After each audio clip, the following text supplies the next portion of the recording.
And oh my god, I know I told you guys that the first incident was really scary, but the second incident, just hear me out, because what had happened, the way it happened, is the spookiest thing I have ever gone through.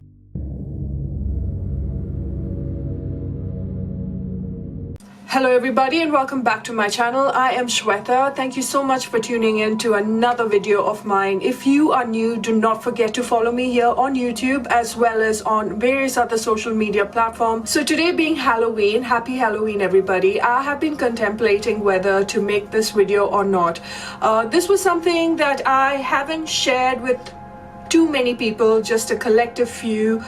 Family members and few friends know about certain incidents that have happened in my life, and so being Halloween, I thought what better opportunity and day for me to share this. The first incident goes like this. This was a couple of years ago, and I was in Kerala to attend my cousin sister's wedding. And my cousin sister, you all know who she is. Her name is Pooja. You must have seen her on my YouTube channel, on my Instagram stories, whatever. So she's one of my closest cousins, and it was her wedding. This was quite a few years ago, and this happened Guruvar. It's a very holy place, and most of our weddings happens out there. My wedding was also conducted in Guruvar. So doing makeup was something that I really loved, and especially doing makeup on Pooja's face is something that I have been doing for quite some time, so why not for her wedding as well. And we just had a very late night, and she had to get up really early in the morning, so I would say around 5:36 was our wake-up call to get ready for the wedding. And this was around 1:30, I would say 12:31, when we finished discussing what needs to be done the next day. After I finished talking to her, I went to my room, and the room that was given to us, it was a beautiful hotel, but the room that was given to us was like a twin bed separated. So on the other side was my mother, and on this side was my bed, and on the center, separating both of our bed, was a small little center table with a lamp and a telephone, the usual, how it goes in a hotel room. So as soon as I got in, I didn't even have any energy to take off, to clean my face, wash my face, or take off the makeup, because I was so tired and I knew I had to wake up early morning to do Pooja's makeup. So I crashed straight on the bed. This was the bed and this was the pillow. I just dunked straight onto the bed with my back facing the wall, and I was sleeping that way, and I could see my mom. It's a dark room, obviously. I didn't turn on the lights not to disturb her. She was fast asleep, and I was just sleeping like that. But my god, just talking about it, I've got like goosebumps all over. I was sleeping, and I felt the side of my bed sink. So it was as if someone just climbed the bed. And the first thing when I felt my bed go that way, and I felt like a force on top of my bed, the fear that set in my heart was whether I closed my main door or not. I thought someone had followed me straight into the room. Some human presence had followed me straight into the room. But I remember when I walked in, I jammed the door, obviously, and I went to bed. Here's the thing. The scariest part was, whatever that climbed on top of the bed crawled in such a speed, it was like as if it was like a rat crawling kind of a thing, but much more heavier and much more bigger. And it climbed right on the back of me and sat on my back. And all I knew was everything inside me just shut down. I felt my fingers went this way. First of all, there was no voice that was coming out of me. I remember I was looking at my mother, and I was trying to scream, asking her to help me or just switch on the light or whatever, but there was no voice that was coming out of me, and I was stiff. It was as if someone had I was frozen basically, and I felt like someone threw this bucket of ice down my spine, because I have never been so scared. It was the most horrific experience. I cannot even tell you, but that 10 seconds felt like eternity. And the weight of it was so bad that I remember sinking into my pillow. So even if someone tells me that maybe this was your dream, or maybe, you know, you were so tired that this happened in your subconscious, no, there was no subconscious level, nothing. I was very much conscious, and I know what that feeling was like. I could not move. I was stiff. I don't know if this is what they call as sleep paralysis, but this is different from sleep paralysis. I'm very much aware, I'm conscious, my mind is awake, I am awake. And whatever it was for 10 seconds just got up and it just disappeared. It just left. All of a sudden I felt lighter, and all I remember was I let out such a scream for my mother that she just woke up and she wanted to know what happened. And you know, we were checking basically right after this incident, you know, she was checking whether the door was locked, and the door was locked, and she was checking all over the room what had happened. And I had to sleep with her on my bed because I was absolutely mortified. It was one of the most scariest incidents that I have ever gone through. Just thinking about it, even today, years and years later, just makes me so frightened. And I'm very, very sure right after I film this, tonight is going to be one of those nights where I am going to be having all my lights on, and it's going to feel as if there's a discotheque right inside my room. All my incident, I haven't seen anything face to face, thank God. But my second incident also happened in a very spiritual area. It doesn't mean that if you are in a holy place that things are not going to happen to you. Things are bound to happen to you if it has to happen to you. So the second place was in Tirupati, and Tirupati is another place where so many of us Hindus go out there. So I went there with my family, as usual, with my mom, my brother, and my mom's brother, my uncle. Obviously there were two separate rooms, my uncle and my brother in another room, and my mom and I in one room.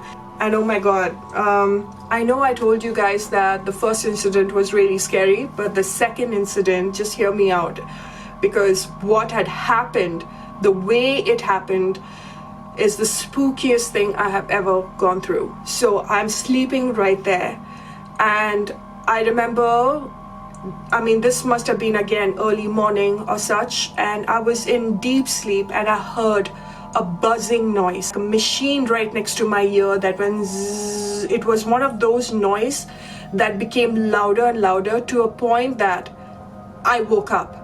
And when I woke up, you guys, you're never going to believe me, but I saw my mom and myself sleeping on the bed. So basically they're on the bed and I'm way above it. It's like an out-of-body experience, which I have never in my life dealt with anything of such. My dad was the kind that would see and experience things. He would see, you know, a dead person, and then there would be a phone call, like a dead family member, and he would talk to them, and within 4-5 minutes we would get a phone call saying that that person had passed away. And the thing is, the buzzing noise became softer and softer, and I heard my name being called by a woman, and that woman sounded like as if it was my mother. So my nickname, my pet name is Sweetie. So I heard this woman say, "Sweetie,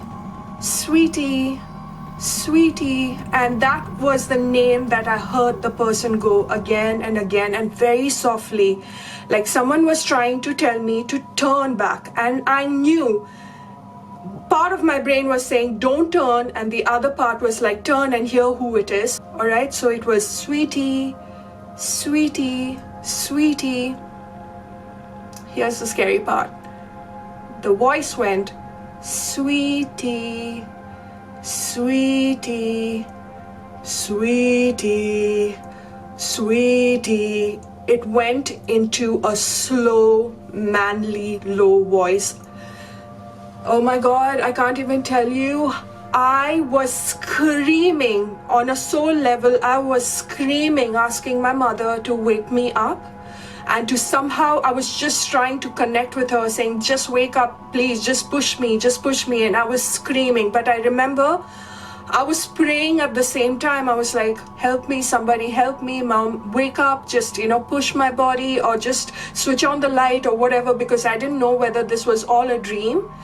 But all I remember is that buzzing noise happened to come back again, and I slammed right into my body. It was like, it was someone that just gave me a tight slap right across my face, and I just woke up like out of breath. Like I woke up like one of those. I just woke up and I was crying, and I was extremely hysterical because that was so traumatic. It's not as spooky as it seems to all of you, but trust me, when you're in that situation and you're hearing a voice that turns into a woman's voice that turns into a man's voice, that is the scariest thing that you can ever experience. Trust me on that. And I remember right after I woke up and I was crying and screaming, my mom was like thinking, oh my God, what is happening with her? So we went back, and we believe, us Hindus, especially from south of India, we do a lot of astrology check. We do a lot of things that, check a horoscope to find out exactly what's happening in your current situation. And someone had told my family members that there were people who were praying, for bad things to happen, which happens a lot in India in general. People in the Middle East believe this as evil eye. In India, we call it as nazar, or, basically people who don't wish you well. And, so there is that bad energy that was around. And I remember there was a puja being done for me, and I had a small little locket that I had to wear for years to just protect me from everything that was evil. There are so many incidents that have happened to my friends and my family members that, I could make a whole series of this. If this is something that really excites you, if you guys like to hear stories like this, true stories, true life events, then do let me know. Because I can accumulate all of them. I could have them talk about their experiences, because sometimes I feel when listening to them, what I went through was absolutely nothing. It's not something that people would like to believe, and most of the times when something so scary happens to you and something spooky happens to you, you usually shut down, or you don't want to tell anyone, because many people don't believe and they think you're absolutely crazy or you have a very wild imagination. It just makes me believe that there is something that is beyond us. Okay, there are things that are out there that can scare you. There are beings out there that can help you. There is a holy presence, there is an evil presence, but whatever that your beliefs are, there is something. There are things that you cannot find answers to. There are things that you cannot explain. And there are things that are highly, highly debatable. And I know there are so many of you who must have had your own experience. And if you are comfortable letting me know what your incident is, then do leave it in the comment section or find me on Instagram. You know where to find me. I'm all over social media, and let me know what you went through. I would love to listen to your story as well. And that is why I decided to do a chit-chat one-on-one video, very different. I've never done anything of such, just giving you my true life incidents, and I hope you enjoyed watching this. Do not forget to tune into another one, a little more positive, a little more happier, and a little less spookier. Happy Halloween, everyone.